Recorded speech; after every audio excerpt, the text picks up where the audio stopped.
Let's discuss the top 3 misconceptions and confusions I hear the public have about real estate and real estate agents.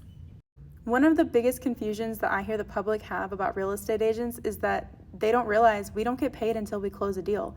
So all those trips we take back and forth to and from homes, and trust me, there's many in most of the cases, we don't get paid until we close that deal, which can be anywhere from 3 to 4 months even from the time a home goes under contract with our buyers. And that's after we spend probably at least a month going back and forth looking at homes. Not even attorneys do that. We're one of the only professions that work for free until we finish our job. So just remember, nobody works for free, and it's not fair to ask anybody to do that. This is something that all buyers and sellers should both understand. Buyers, if you go under contract and you decide to pull out of the deal, you should expect to still have to pay your real estate agent, whether that's in full or some type of cancellation fee. You need to look at your contract and see what you signed and agreed to. Sellers, there's plenty of upfront costs that your real estate agent does front. If you decide to pull your home off the market or list with another agent, it should be expected that you do pay back some or all of those fees as well.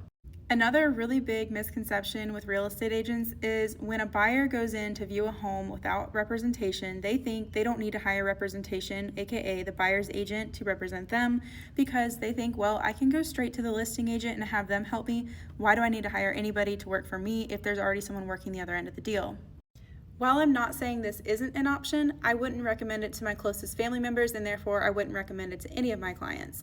Going unrepresented as a buyer and working directly with the listing agent, whether or not they choose to take you on as a client or just simply help you through the process, is extremely risky because what you need to understand is that a listing agent has a fiduciary responsibility to work for the seller.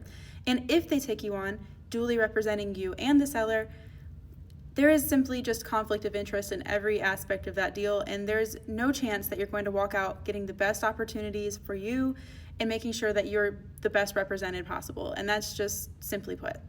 I could make an entire video talking about dual representation and why it's super sketchy, so if you want to see that, feel free to comment below. The third biggest misconception that I see in these real estate streets is buyers thinking sellers are responsible for paying their buyer's agent's fees. That's simply not true. It's never been true, and it needs to be better discussed. So, buyers, you should expect to have to pay your buyer agency fee at closing unless we can negotiate it into the seller's deal. Now, yes, there is definitely opportunity to negotiate those things into the offer you send over to the seller. Is it expected, or should it be expected, that a seller is going to pay some or all of your buyer agency fees? No.